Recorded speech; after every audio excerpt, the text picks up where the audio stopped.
In a lot of ways, cancel culture is the result of powerful people with large platforms finally hearing more criticism and hating it. That wasn't always the case, but now, powerless or struggling people or just random assholes can tell their congressperson or Ritz crackers to go f themselves.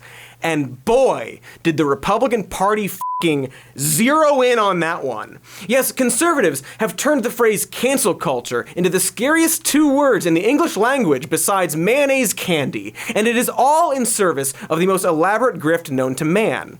Instead of getting fired for saying anti-Semitic things on social media, Gina Carano can, instead of saying she didn't realize it was anti-Semitic and apologizing and being like, okay, I represent my employer, I'll cool it, I guess. Well, now she can instead claim that she was removed from The Mandalorian for being too real, whatever that means. You know what's actually too real? The flying scenes in Avatar. How did they pull that off? Computers? Doubtful.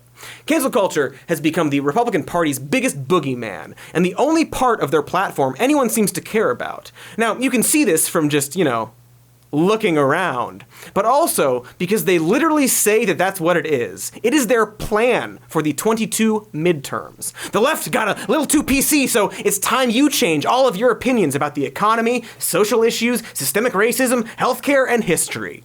But literally, that is their plan. As former Trump White House aide Mercedes Schlapp put it, at the end of the day, I think it unifies the party, but expands it into the area we need to. The suburban moms, the college-educated men that we struggled with in 2020, there's common ground with these constituencies. It's a tale as old as time, honestly. Find people who don't necessarily agree with them on social issues, but are sympathetic to them, and then balloon the censorious, Orwellian political correctness gone amok to get people on your reasonable side. Yes, it was cancel culture to criticize the president's daughter for some dumb fucking tweet about Goya beans. Cancel culture is ISIS, a disclaimer from the fucking Muppets about some racially insensitive material, not pulling it or censoring it, but a disclaimer before showing the whole thing. That's cancel culture. They canceled the Muppets that I can watch after having to read, this program includes negative depictions and or mistreatment of people or cultures. These stereotypes were wrong then and are wrong now. Rather than remove this content, we want to acknowledge its harmful impact, learn from it, and spark conversations to create a more inclusive future together. They canceled me not reading that. Impeaching a president is constitutional cancel culture. Major League Baseball moving a game from a state, cancel culture. Boycotting South African apartheid, probably cancel culture. The American Revolution, you bet your ass that's a cancel culture. Andrew Cuomo being called on to resign after multiple sexual harassment complaints, motherfucking cancel culture.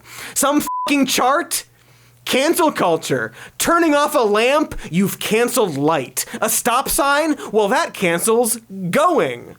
The specter of cancel culture, as most people frame it, is a political tool for politicians and a money tool for entertainers. It is their greatest grift. Cancel culture is more lucrative than Pokemon cards, NBA Top Shot, Beanie Babies, and Funko Pops put together. Funky Mon B-Abies. Of course, if you're Gina Carano, you can do both. She's probably got a basement full of Cara Dune Funkos that will be worth a fortune in 5 years. But outrage, you can always monetize that. Just ask our old friend Ben Shapiro. And this is kind of a fascinating poll because it asks Republicans and Democrats what they think are the biggest problems facing the United States. What are the biggest problems? Of all the problems facing the United States, which ones are the biggest? And this explains where the future of the culture war is going.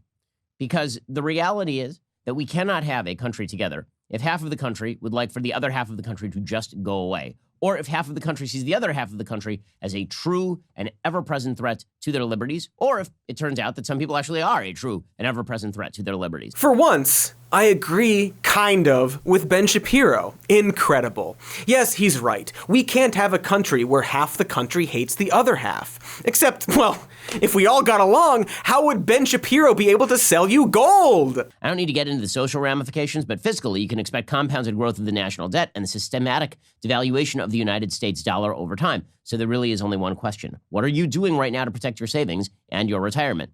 Now, I know the people at Birch Gold. I trust the people at Birch Gold. I've been working with the people at Birch Gold for literally years at this point. Ben Shapiro is right that politicians and media figures on both sides weaponize your anger and use that negative energy for their own personal gain. He is intimately familiar with both weaponizing this practice and pretending he takes no part in it. And yet, that is exactly what Ben Shapiro and people like him have to do to convince people to part with their money. It's a lot harder to sell boner pills, precious metals, a mug labeled as the tears of your political enemies, or tinfoil diapers when you aren't wetting yourself with terror at the thought of what the other side is going to do if they're in power.